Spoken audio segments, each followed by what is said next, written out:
Hello, welcome to the channel Pravdi's Holistic Homeo. In this video, we will see Physio 1 ka important LAQs, and if you want to see the whole topics which can be asked in your university examination, you can definitely check from my playlist where I have included all the important questions which can be asked for SAQ or LAQ.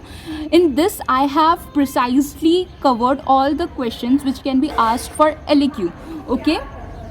So in Physio 1 we have blood which is for 26 marks, जिसमें से 2 LAQs will be asked. Okay, so from blood unit 2 LAQs will be there, and वो 2 LAQ can be asked from these topics, and I am telling you to cover all the topics, but you have to focus more on these topics. जैसे कि erythropoiesis. Okay, ये एक बड़ा topic है, so while preparing, prepare like that कि if it comes you will be able to write 3 marks. Okay, and university का paper थोड़ा छोटा ही होता है, तो फिर अगर तुम यहाँ पर 4 करोगे तब जाके तुम उस पेपर के हिसाब से 4 लिख पाओगे, और अगर तुम्हें नहीं आता तो prepare 5 pages, then you will be able to write 4 pages. Okay, but long story short ये इतना ही था कि पेपर छोटा आता है तो लिख लोगे, तुम कवर कर लोगे. Okay, so erythropoiesis is important. Then WBC is important. WBC के functions can be asked for SAQ separately. सिर्फ फंक्शंस पूछ सकता है या पूरा WBC पूछ सकता है या आ सकता है. Okay, then coagulation of blood is important. Blood group, okay, AB, O, RH, okay, and this was asked in 2024. Then उसके बाद transfusion of blood. Okay, transfusion of blood can be asked for LAQ. Then lymphatic system and lymph, ये important है, which people find कि it is very rare, but it was asked in 2024, so we have to prepare with this topic also. Then immunity वाला एक बार कर लेना तुम. तो इतने ही टॉपिक्स है जो LAQ के लिए आ सकते हैं, और अगर इतने ही टॉपिक्स तुमने अच्छे से कर लिए तो you will be able to score 20 में से एटलीस्ट 15 मार्क्स, 15 या फिर 12. ओके, तो फिर ये सिर्फ 7 ही टॉपिक्स है, अच्छे से कर लेना.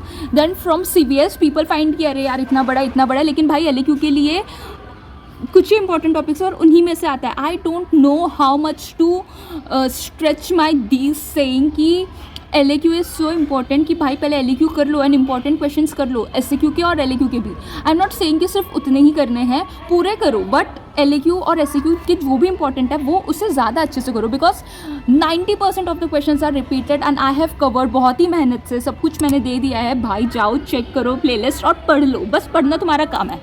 ओके, देन उसके बाद फ्रॉम CBS कार्डिक साइकिल, जो कि मोस्ट रिपीटेड क्वेश्चन है और ये LAQ या SAQ के लिए आता ही आता है. So if you prepare like LAQ, अगर तुमने दोनों फेजेस देख लिए जो कि आगे भी डिवाइडेड है, देन उसके बाद वो कोई भी एक तुमको वो पूछ सकता है SAQ के लिए भी, ठीक है. देन उसके बाद conductive system of heart is important, जहाँ पे सारे ऐसे नोड वो सब कवर करना है, या सिंगली एक ऐसे नोड पर भी SAQ आ सकता है, ठीक है. Then blood pressure is important, and then cardiac output. This cardiac output is majorly asked for LAQ and it is very important.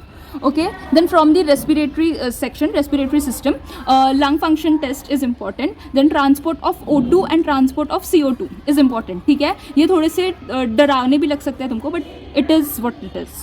Then उसके बाद lung capacity test and hypoxia, ये दोनों भी इंपॉर्टेंट है, और लंग कैपेसिटी टेस्ट ये 2024 में आया है, and this we have already studied in class 12. So it is simple, एक बार तुमको बस गो थ्रू करना रहेगा. एंड आई विल से कि रेस्पिरेटरी का तुम एक बार पूरा ही इंपॉर्टेंट क्वेश्चंस जाके प्लेलिस्ट से चेक कर लो और उन्हीं में से आएगा. Okay, then we have excretory system. From excretory system micturition reflex can be asked for LAQ. Urine formation पूछ सकता है, नेफ्रॉन पूछ सकता है, जेन JG अपैरेटस, उसमें से रनिंग या रास मैकेनिज्म आ सकता है LAQ के लिए. ओके, सो टोटल 20 क्वेश्चंस है. इस 20 क्वेश्चंस में से 5 क्वेश्चंस आएंगे. ओके, जो कि लोग fail with 5 marks. You know, I have seen one girl failing in anatomy and she got 99 marks.